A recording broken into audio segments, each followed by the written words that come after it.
if you listen to the FreeBSD talk, you might hear again, but hopefully it's not that much. Okay, what is OpenBSD? This is basically the part that is a repetition of the FreeBSD part. It's also a complete 4.4 BSD Unix system.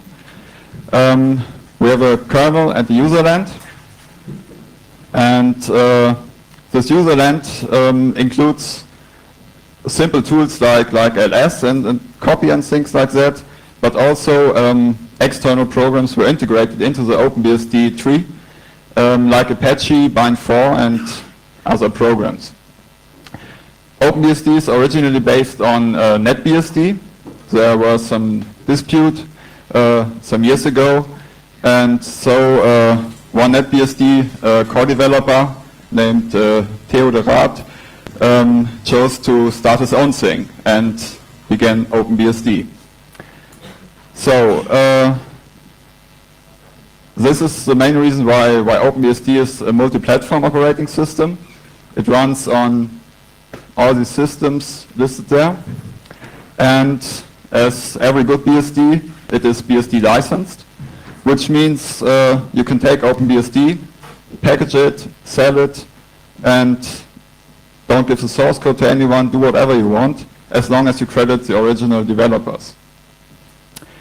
And as already stated, the main focus of OpenBSD is security. So, what are some security-related features that make OpenBSD special? First, we have the audited system source code. This means every program that is part of the OpenBSD system is source code audited for bugs, for security holes by skilled people. Open source software like Linux and whatever basically gives people the possibility to do this. The OpenBSD developers really did it, and this is the main difference. And there's some philosophy behind this code auditing, which is put in this phrase, fixing bugs, not holes. Well, what does this mean? Source code auditing is a very proactive measure. You take the code and you look for at every line and try to find bugs. And if you find a bug, no matter whether this is somehow exploitable or not, you fix it. This is the philosophy behind the OpenBSD source code auditing. And this is obviously not perfect. No source code that is non-trivial will ever be bug-free, but this is as proactive as you can be. And it's obvious that the more bugs you fix, the less possibilities there are for security holes. Because the security hole is basically a bug that is exploitable. And over the years, new classes of bugs are found. And if such a thing occurs, then the whole source tree has to be re-audited. There are files that are audited many times and will be audited many times in the future as new classes of bugs are found and have to be deleted from the base system.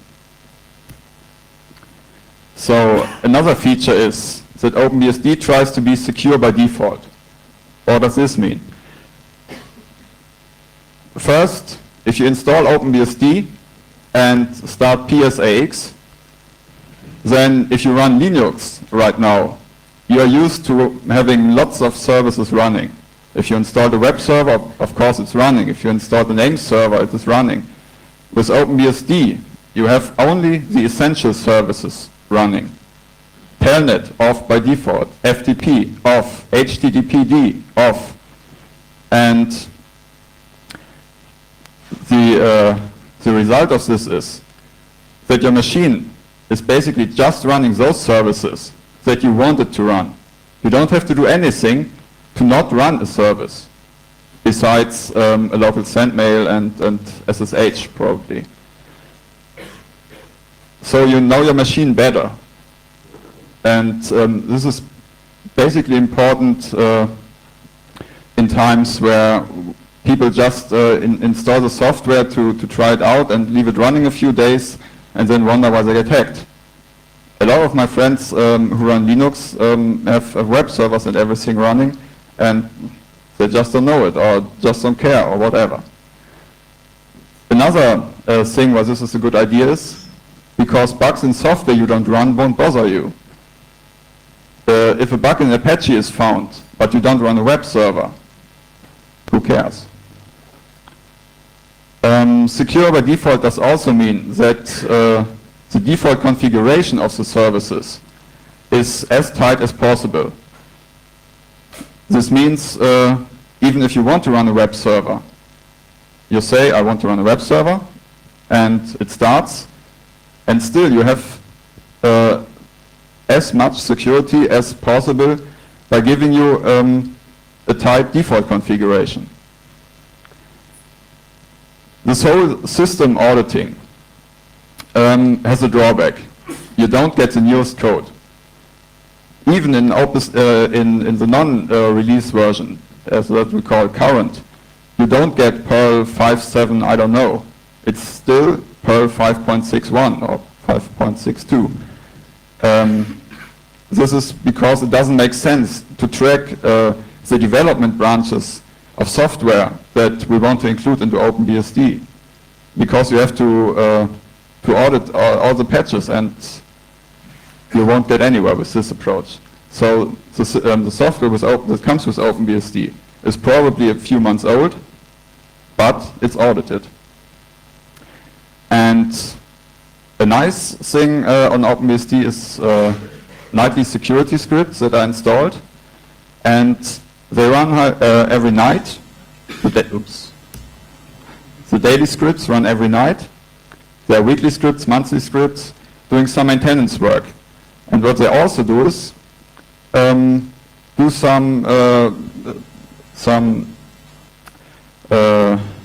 they check for device additions, deletions, for SUID changes, and things like that, and send the administrator an email. Nice feature, in my opinion. Security without cryptography is basically not much security. So a whole bunch of software is integrated into OpenBSD, and I mean really integrated. It's not that you just take SSH and SSL and I don't know what and package it all together. That is not integration. Integration means to put OpenSSL into your system and use it wherever possible. And this is the OpenBSD approach. As you can see on the second point, OpenSSL is integrated. Programs like Apache, Lynx, either KMPD or IkeDaemon really use OpenSSL. Then to come to the first point, we have OpenSSH integrated. This is an implementation based on the original SSH version 1.212. That was the last version to have a somewhat free license. All later versions were more or less restrictive and so not usable. And this integration led to the RIP of the RTools. We don't use RTools in OpenBSD. OpenBSD was one of the first systems to use IPsec. Since OpenBSD 2.1, we ship with an IPsec implementation. So as we are at 2.9 right now and release every half year, OpenBSD has IPsec for 4 years. Then we have one of the key features of cryptography is randomness. You need a strong pseudo-random number generator to really feed your cryptography with enough randomness so not to be predictable.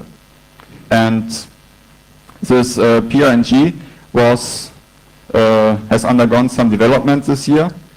There's a nice paper by Mikhail Zalewski, who did research on TCP initial sequence number generation on virtually all operating systems. And he tried OpenBSD 2.8, which still had the old PRNG, and this did fairly well. but Linux 2.2, I think, batted. But there was also a preliminary version of OpenBSD 2.9 with this new PRNG. And this did not only do fairly well, but the ISNs were fully unpredictable.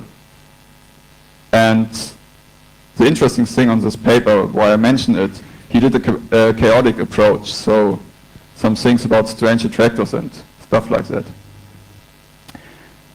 Then a feature for probably the paranoid in the audience, we have swap encryption.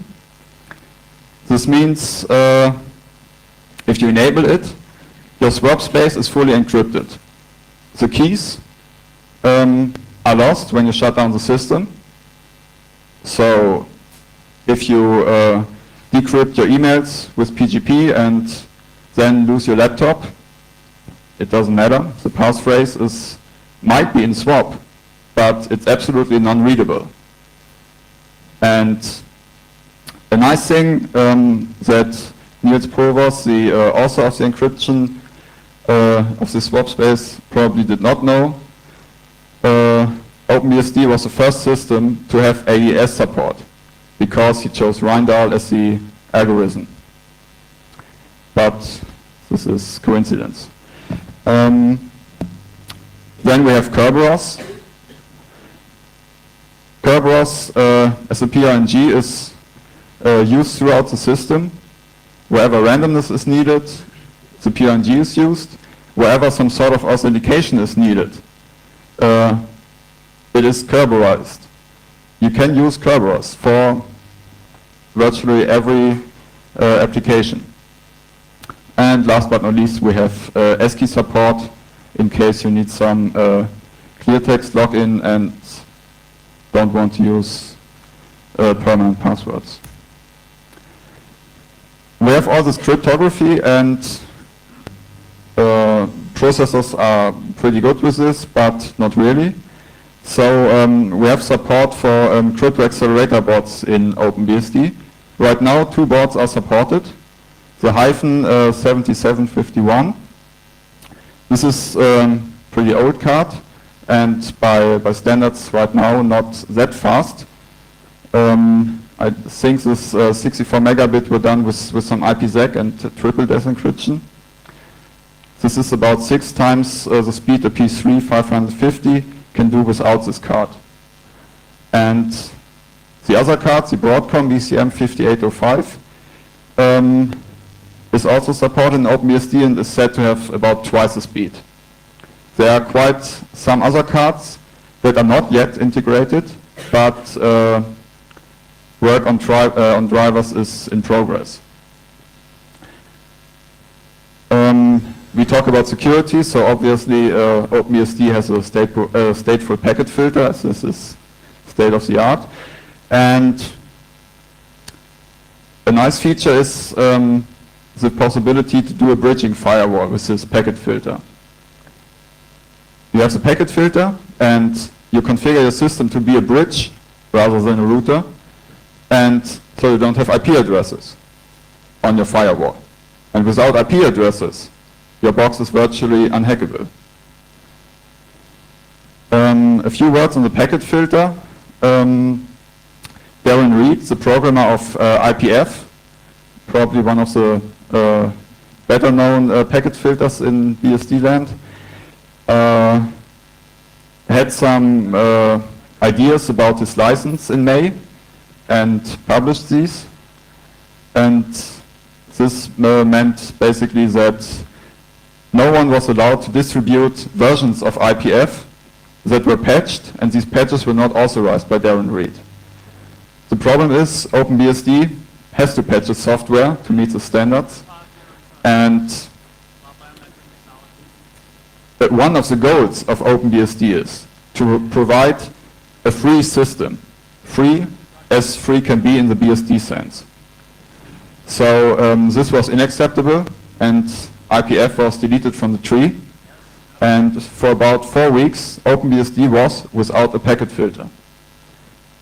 We had luck, this problem occurred shortly after printing the 2.9 CDs. So OpenBSD 2.9 is the last version coming with IPF. 1 month after deletion of IPF, a new packet filter was imported into the CVS tree. This is called PF, for packet filter. And it's a total rewrite from scratch, but is basically syntactically compatible to IPF. So one of the nice features of IPF that I really like, and I think is much better than the Linux packet filter, you read it, you read your rules, and you understand them the second you read them. So this is safe with the new version, where the new packet filter does not have all the options the old one had, but work is in progress, and OpenBSD 3.0, the next version, will ship with PF and with a fully functional PF. So, why might anyone use OpenBSD? I have two categories of people that might have interest in OpenBSD. First is the computer freaks. Freaks always want to play with some new stuff, and they might have strange ideas about what is the reason to use an operating system. At least this is the case in my case. First, OpenBSD is sticking to the basics. It's Unix and Unix alone, nothing else. This means there's no featureitis. I don't know if this is common English, but I hope you understand it. The result of this is the KISS principle. Keep it simple, stupid. No features that are not necessary. No software in the base system that is not necessary. But everything that improves quality of the code is, of course, introduced. Then we have editor-based configurations. There might be people that don't like all this GUI stuff, and with OpenBSD you edit your config files and don't have to take care of any strange programs running every hour, deleting all your changes. OpenBSD is quite a small system. If you look at the user base, there are not so much users. And if you look at the developers, the OpenBSD team is pretty small. So this is one reason why progress is so fascinating with OpenBSD. And on the other hand, why there are quite some things that you might take for normal nowadays, but that are not yet in OpenBSD, because there is just not the manpower. And this results in everyone being having the possibility to get simply involved. There's a whole lot of range of things one can do, and if one wants to do it, there probably is not yet any other person doing it. And the last point, don't take this wrong, it's not GNU Linux and it's not Windows either. This does not mean Bash Linux or Windows or something. But if you look at script kiddies, they need a vast user base to let the exploits run. If there are only 100 OpenBSD systems in the world that are attackable, what should script kiddies care? It doesn't make sense to write an automated exploit for so few systems. If on the other hand, you have probably 1,000 vulnerable Linux boxes, or thousands of Windows boxes, or even more. So the other group I want to convince to use OpenBSD are the STs. OpenBSD has a superb documentation. This means the man pages are really there to be read. you don't need how-tos with OpenBSD. You have the main pages, and virtually everything is covered there. And what is not covered there is covered in the FAQ. And this is everything people basically need. As the other BSDs, we have a well-defined base system and a strict division between the base system and the ports, where our third-party software comes from. So you know the code that is audited and you can trust. And OpenBSD is strictly quality-oriented. If you want any software submitted, be it a simple port of a stupid game, you have to do it right. Otherwise, people won't commit it. And all this improves security. The good documentation enhances the chance of doing things right. If you don't know how to do it, you work a few hours and suddenly it works and you don't touch it because you never touch a running system, but you did it wrong. And a good quality, a strict quality-oriented coding, of course, reduces the likeliness of bugs. And as I already stated, the less bugs, the less security holes. What do people do with OpenBSD? We have basically the classical server jobs, web server, mail server, everything. Besides the mail server, you can do all this with the base install. The base system has Apache, has DNS, DHCP, and of course SendMail. So if you want to offer POP or IMAP, you have to install a port.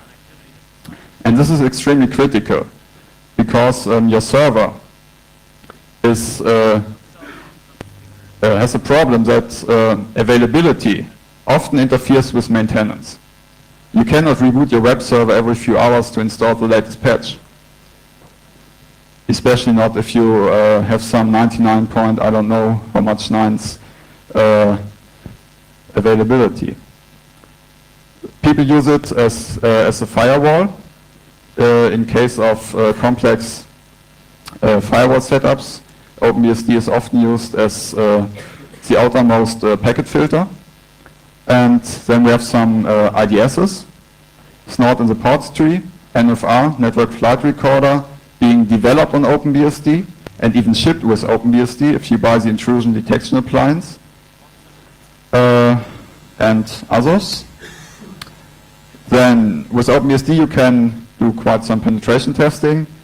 There's support for laptops, obviously. Wireless LAN also works, and the ports tree, as people involved in OpenBSD are basically focused on security, has a whole range of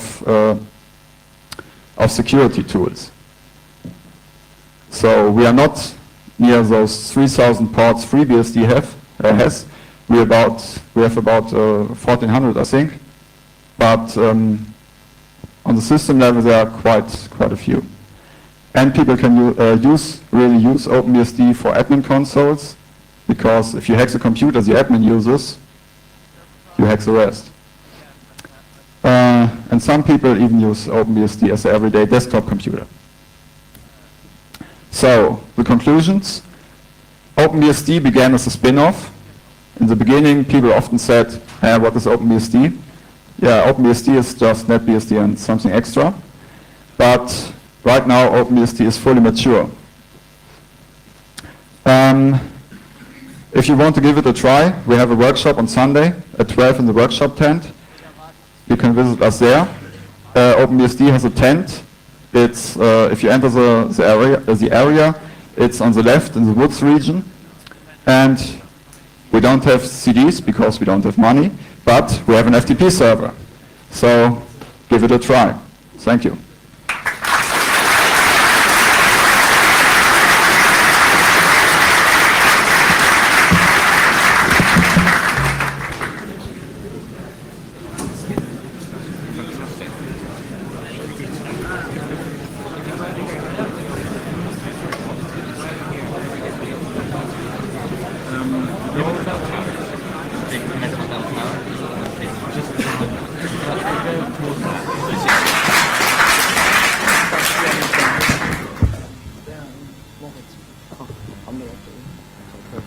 Okay, first, what is the herd? The herd is not a kernel, to be precise.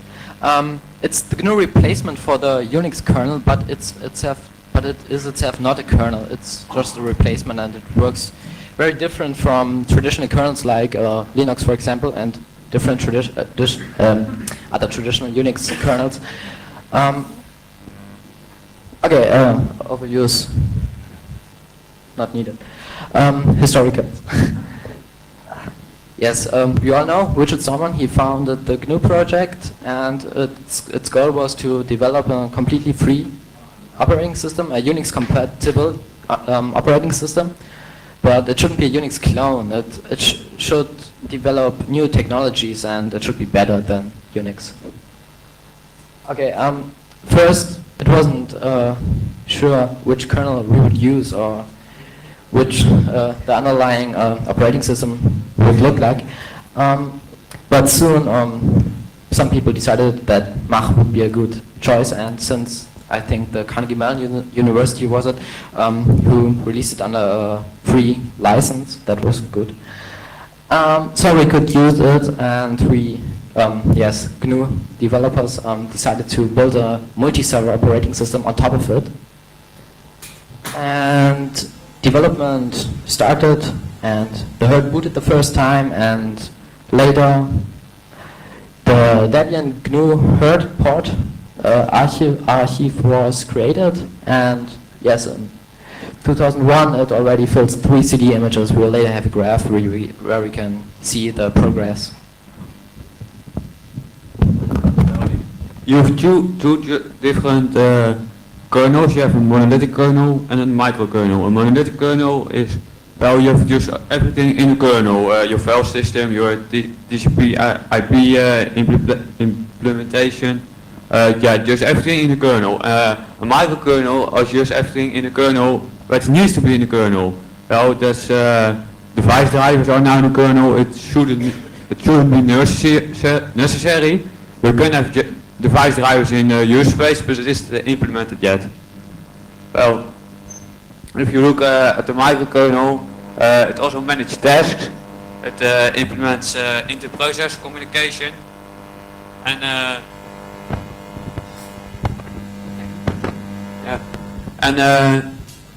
well, it provides basic hardware support. Now, in the monolithic kernel, you have no message passing necessary, omdat you have just everything in one kernel. You don't have to talk to something else, because it's just one thing. Well, and everything is just in the kernel. Well, what are the advantages for a microkernel? Well, you've every server, there are programs running on the microkernel, as everything is just defined what it has to do. You have a file system server that is just alone in the file system. It doesn't do anything else. You have a TCP IP server that just does that and doesn't anything else. Well, it's more stable. For example, if you're in theory, it's more stable. At the moment, it's not more stable, but that's because it is not finished yet. Well, as for example, your TCP IP server crashed. Well, you have your extended to file system, or whatever file system you are running. Well, it just keeps running, and well, your TCP IP server can be restarted or something like that. You don't have to reboot. Which you have by a kernel panic. Well, by a monolithic kernel,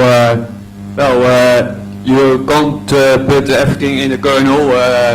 Some things you say from yes, we cannot do that because we have to keep it stable. With a microkernel, you can just try something else.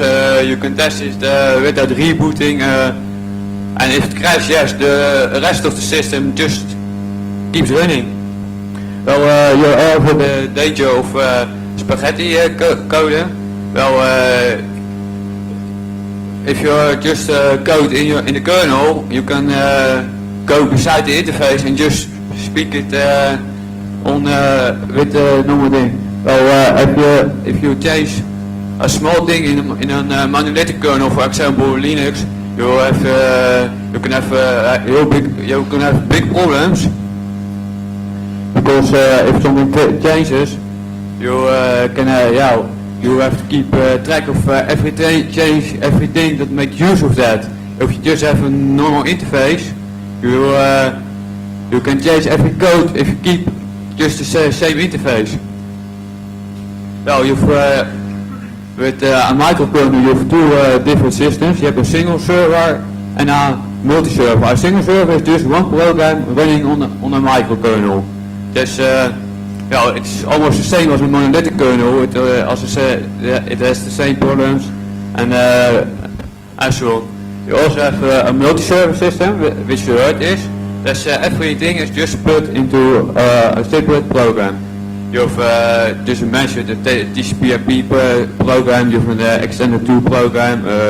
You have everything that has to be necessary for a good system. One server is just what I say, just one thing it does and it does nothing else.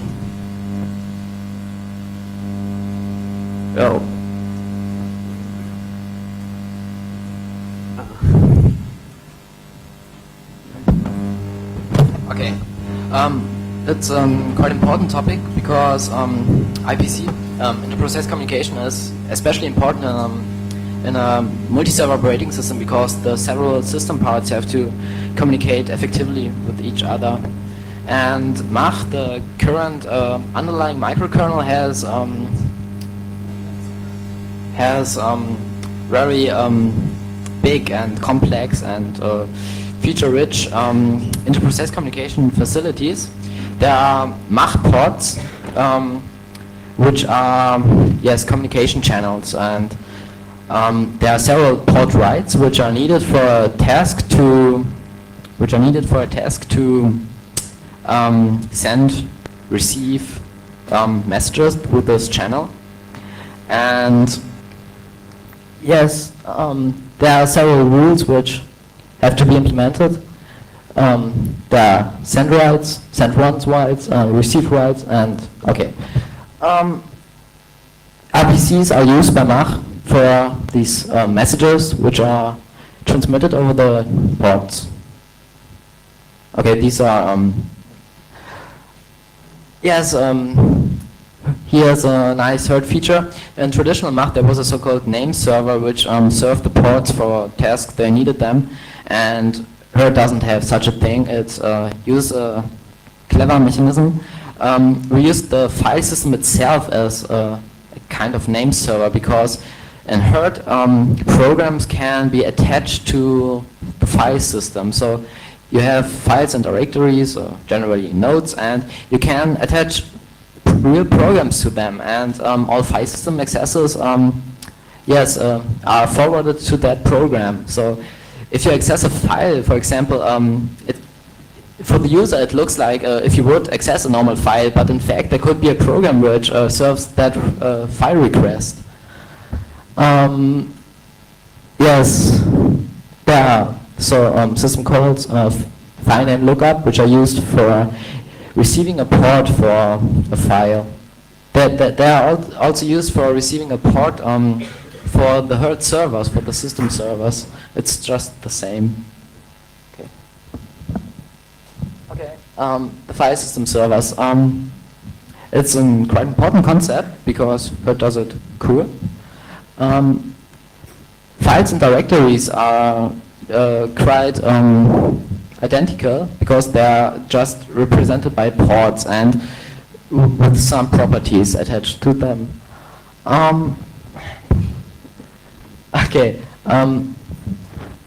Yes, I mentioned already these herd translators. They're called translators, and they are called translators because they translate file system accesses.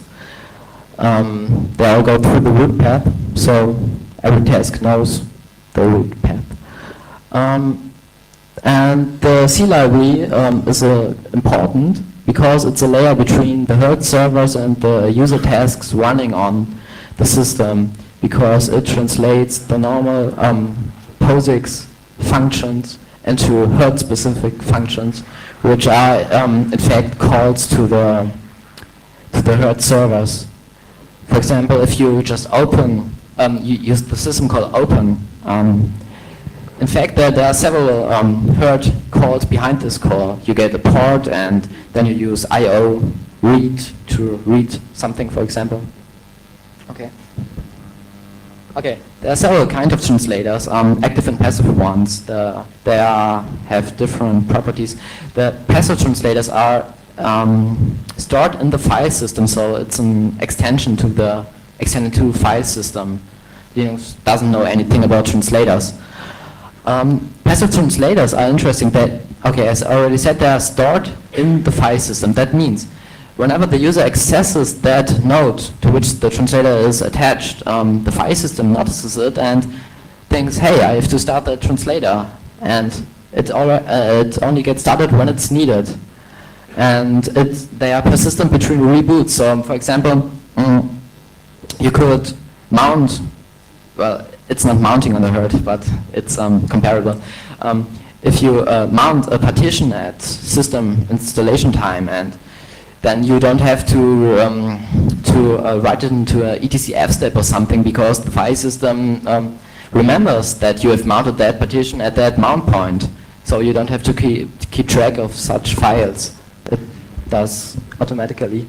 Active translators, they are not stored in the file system. They are just started when you install them, and yes, they go away automatically after a timeout or after a system reboot.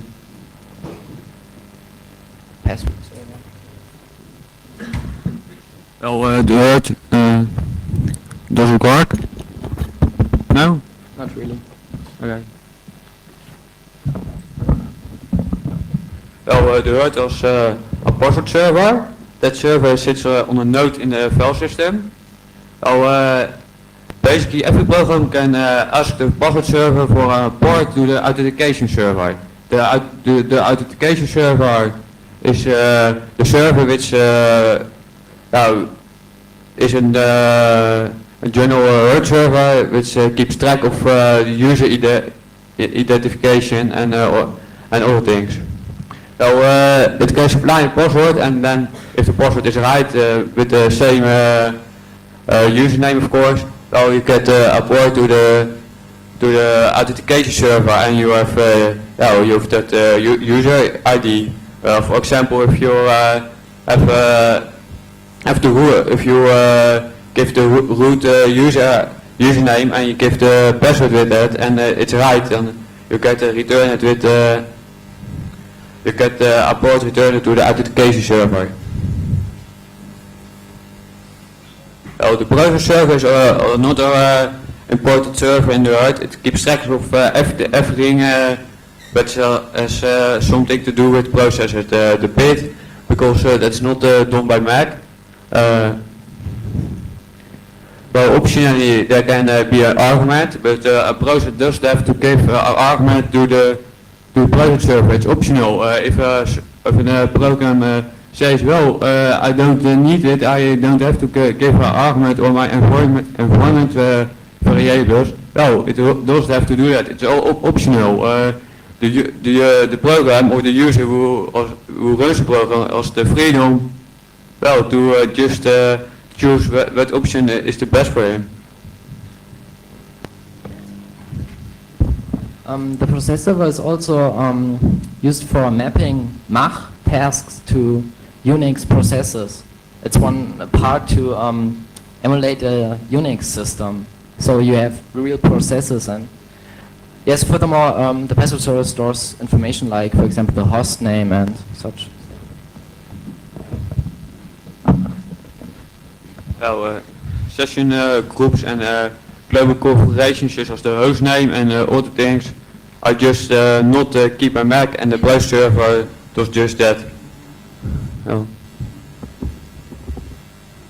Okay, file systems. We have already several file systems. The Extended file system is the standard file system under GNU Herd. It's compatible with the Linux implementation. There are small glitches, but no real problems. We also have UFS and ISOFS and FATFS. Markus Brinkmann started that project some time ago. And yes, ShadowFS since few days.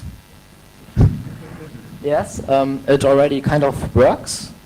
That's great. And yes, also NFS, FTPFS. FTPFS is a good example. For example, in GNU-hurt you can mount FTP file systems, remote FTP file systems, and include them in your file system hierarchy. And they just look like normal local files. That's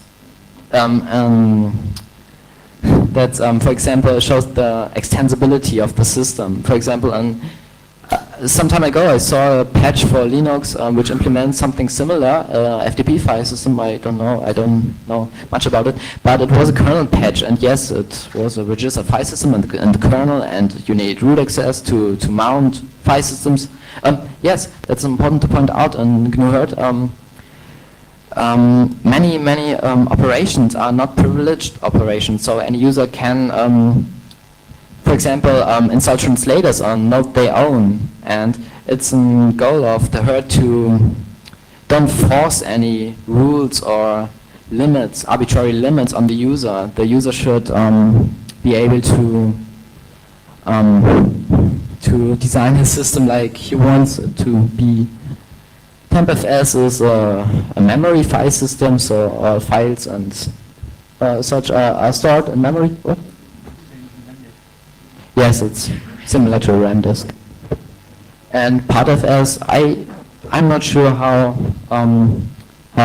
good it already is, but it should be a file system for accessing partition tables and such to a file system interface. Okay. Oh yes, sure. It would be better if I explain what ShadowFS is. It's similar to onion mounts, which are so-called in other operating system. It's just you can mount directories, so file systems, into one single mount point, and on that mount point you then have all these different file systems merged. We can demonstrate it later. For example, then you can have your complete root file system in your home directory and shadow other file systems on it to make it look like you want it to look. It can be used for nearly everything. Okay, developing the herd. There are many libraries for developing herd servers. Well, by the way, herd servers are in fact translators. Translator is just the mechanism, they are the same. Yes, there are libraries for managing ports and such stuff, which would be a mess if you would need Mach system calls to do that. And we have several libraries for developing file systems. libdiskfs for store-based file systems, for example, XM2FS and UFS use this one. libnetfs is for virtual file systems. In fact, I don't like the name libnetfs since it can be used not only for network-based file systems. It just means a file system which doesn't have a store behind it. And libtrifs for simple file systems, providing a single file. In fact, that's only you could think of an object, a program which just provides the file system interface. So a program you can plug into the file system and it can answer user requests, for example, on writes and reads, and for example, such translators like the DefNull translator or something that's implemented with libtrifs since it's quite trivial. So in the Herd you have a store abstraction. There's a library called libstore.io. That keeps track of all stores. You can have just like everything you want. You can have a device file that is normal, just a partition or a CD-ROM or something else. You can have just a file. You can write to it. Just to look like a loopback device in Linux. Well, you can also have a task which as the store. You just write all the information to the task, and the task does whatever it's need to do to store this information. Well, you can also have a zero store like dev zero, of a size of 4 MB bijvoorbeeld, of for example, just what you want. Well, in 1998, Debian GNU was started. Well, it's provides the binary distribution of the word. It only has free software. Yeah, it has a couple of non-free software packages in it, but it tries to build a 100% free software operation system. But all packages are just free software. Well, the GNU packages use the same source packages as Linux does. There are some Linux specific packages, modules for example, and other packages related to the Linux kernel, which obviously doesn't build on the right. Well, Debian is chosen because it has a good infrastructure, it has a policy, every package has to comply to the policy. It well, if it breaks something of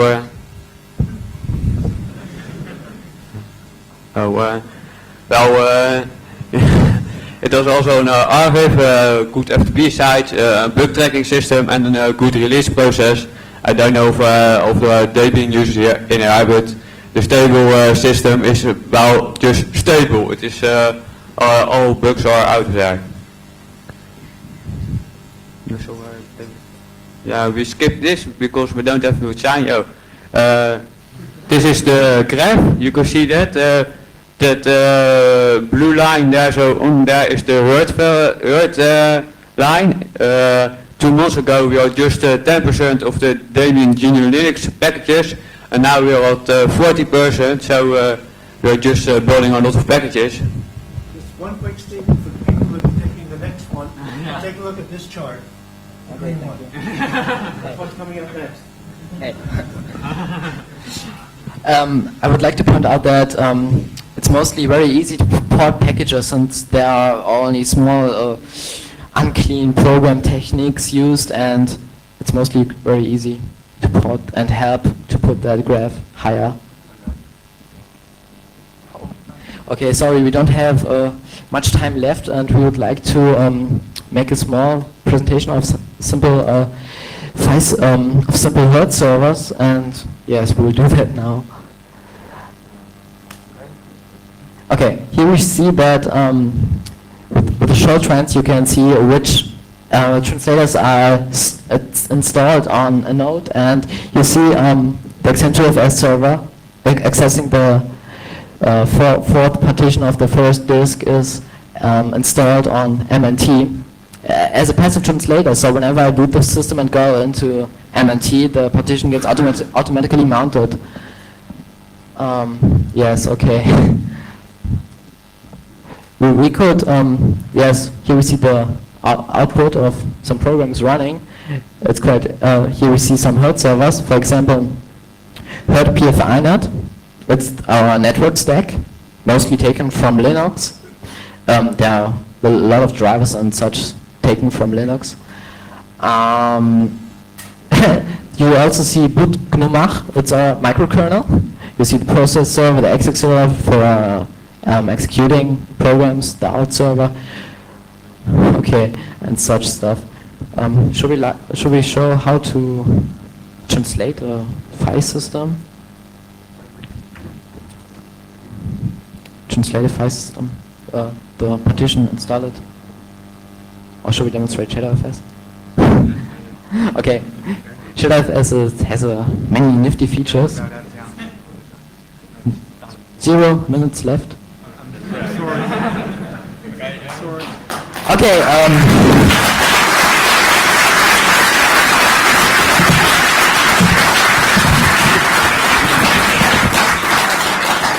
Just Okay, just a few words. Thanks to Markus Brinkmann for his slides. We could use it. He's a GNU developer and a Debian developer, and he's pushing the development very well. And yes, we could use the slides. We had to strip it because he needed 50 minutes for his talk. Yes, thanks. And yeah, the heard is really very interesting, and it's a look worth and help to improve it. It will be a great system once it's finished, really.